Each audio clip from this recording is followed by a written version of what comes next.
All right, here's another one from About Vintage. I really do enjoy partnering with About Vintage. They gave me this watch. I don't have to return it, but all they ask of me is just to give a review, an honest review, and that's what I'm going to do for you guys today on this edition of Average Joe Watch Reviews. So first and foremost, you'll notice we have a sunray dial, and it's got a really unique look to it. They call it a dusty green sunray, and I really like it.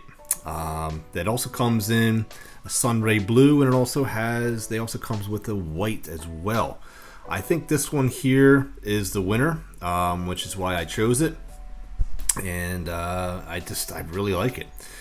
Now, they call this the 1964 Horizon, and like all their watches, they have a bit of a backstory to them in regards to the dates. The stories always revolve around the date. So for this one, the 1964 Horizon, this one is in regards, the story behind it is 1964. They're giving nod to Seiko becoming the official timekeeper of the Summer Olympics, and this marked an important development in how the Japanese watchmaking was perceived. So from this point, Japanese watchmaking was internationally acclaimed, and since then became one of the world's leading nations in watches.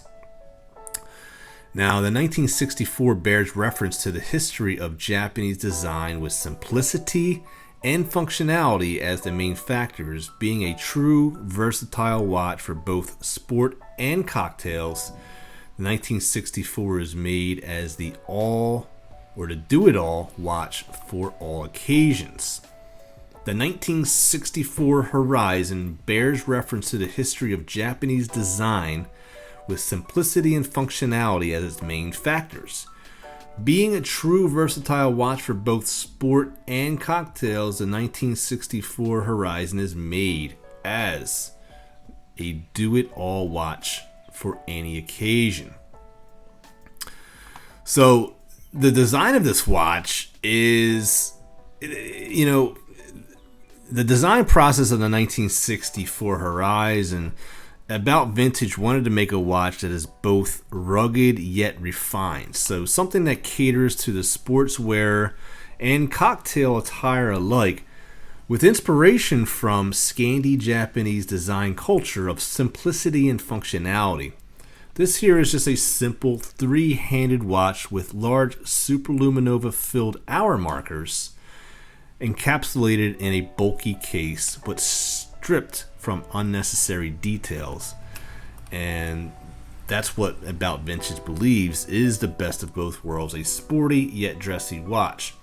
And I have to say that they accomplished that with this particular watch. So when we take a look at it, this one here is coming on the stainless steel bracelet. I would highly recommend that option. It does bring the watch up a little bit, but it has to be on at least a bracelet option. And then they also give you it comes with the brown or any of the, I think it's, give me 1 second here, I'm sorry, let me take a look here. It comes with the dark brown standard. Okay, so I'll show this to you a little bit later on the dark brown strap, and then you can opt for an extra strap, and I opted for the bracelet, so that brought the price up to $335. Whereas if you just had the brown strap, it's $275, and then if you add an additional leather strap or even like a rubber strap, silicone, it's only a $10 extra option. The bracelet is your most expensive extra option, but I highly recommend it because it just looks great with it. Now, this is a 38 millimeter, and when I look at it, I see the Tudor field watch with this one. I always called it the Tudor diver without the bezel, because it looks like a diver without a bezel. But this is the kind of watch that definitely is sporty, yet, like they say, it's one of those that you can dress up, dress down, and I think they did a good job with this. Now let me just take it off the wrist and just show you some details of this particular watch. I mean, they have the applied indices. So you get like a guitar pick at the 12 o'clock. You get round indices at the 2, 1, 2. You get a candlestick at the 3, 6, and 9.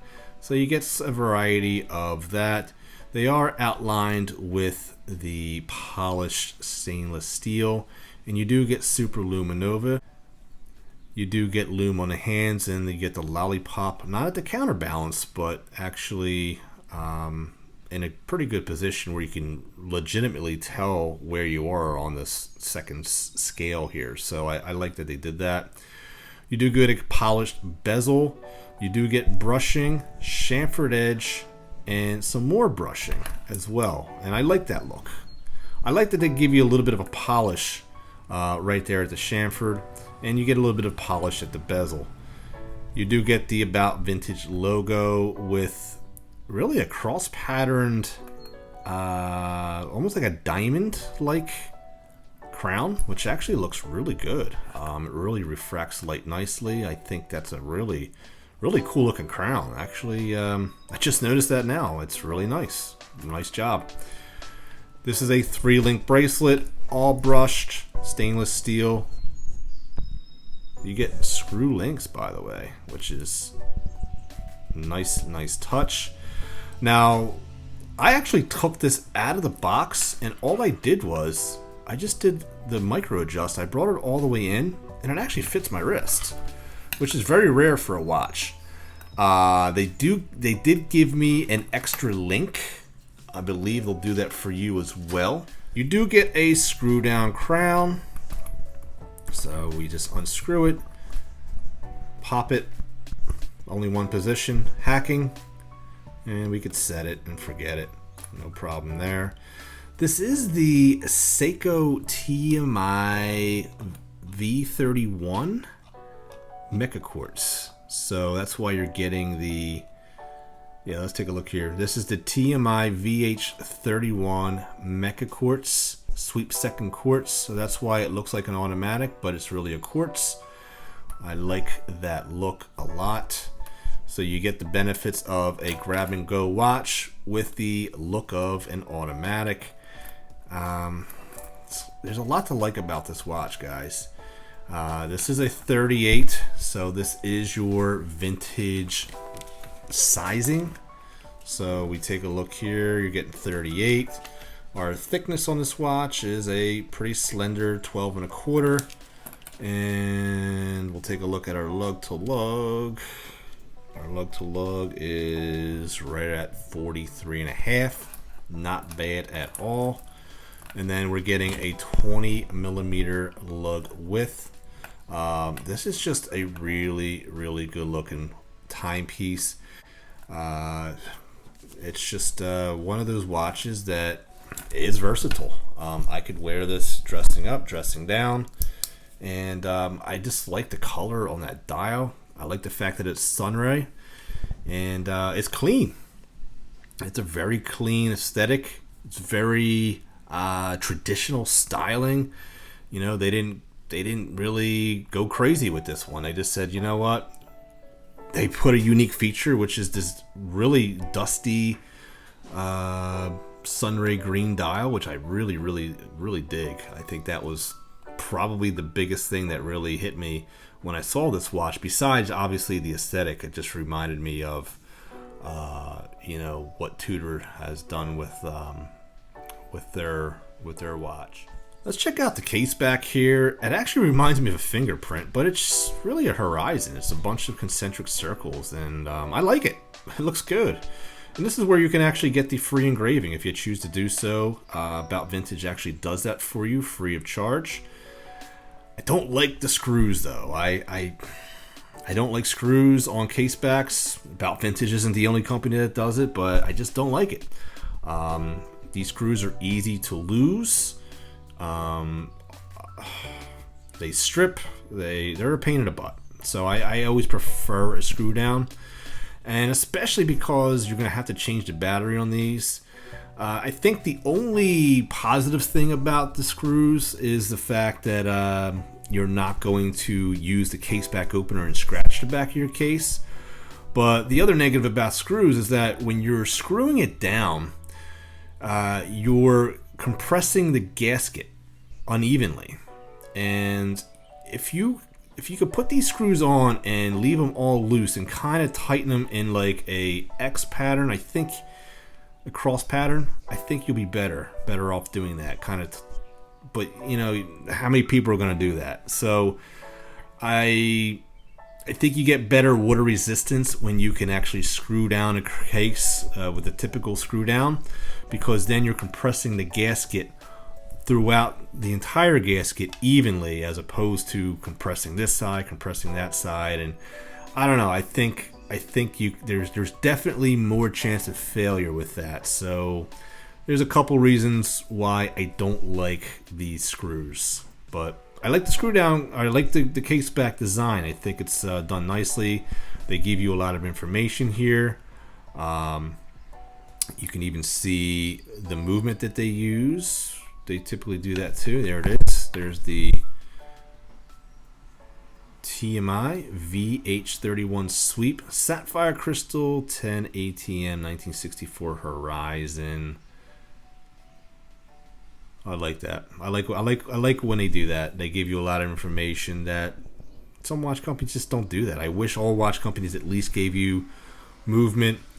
I actually wish watch companies would do when the watch was made. I think that would be great. Some watch companies will do like the serial number, and you can look it up that way. Breitling will do inside here, if you take the strap off, Breitling will do a code, and I think that was after 2000 and I want to say like mid 2000s they did that, where they'll do double digits, so it'll show you like the week. So if it's 02, it would be the second week. If they did 10, it would be the 10th week of the year, and then they do another double digit for the year. I like that. I wish more companies did that. It just shows more transparency, and you know, it just it helps us know how old the watch is in a very unique way. So yeah. So we're getting a water resistance here of 330 feet. Not too shabby. We do get the hacking with the great Seiko movement inside it. And since the watch is paying tribute to Seiko's innovations, being the official timekeeper of the 1964 Olympics, they use the Seiko movement inside too. So, you know, I like the fact that they did that. You know, they're not only paying tribute, homage to Seiko for that accomplishment, but they're also then putting the engine inside what is a beautiful looking watch. I mean, I like the font on it. I could do without the by Scov Anderson. I think just putting About Vintage, putting the 1964 Horizon, you know, there's a lot of text here, and I think, you know, I like the font on it, and I like the layout, but I think the by Scov Anderson just makes it feel like a fashion watch. So, I mean, I'll probably say that in every video, and you know, what can I say? It's one of my few drawbacks of this watch, and I like the quick change system here. Very easy to use, as you can see there. This is what it's going to come with as standard. So it's going to come with the brown leather, which feels nice and soft. And it is that, again, that quick change system. So that just clicks in there, and you can see that the brown and the green are going to go together essentially like peanut butter and jelly. So not a bad choice there either. And check that out. Very nice. I'll show that to you on my 7-inch wrist. And then I think we can close it out, guys. So there you are. Looks good on the brown strap as well. I don't know. Which one would you guys choose? I always like the stainless steel bracelets, but it looks good on the leather too. So yeah. There's my 2 cents, guys. You can keep the change. Thank you very much for joining me. And I'll see you guys next time on AvgJoe Watch Reviews. God bless, my friends.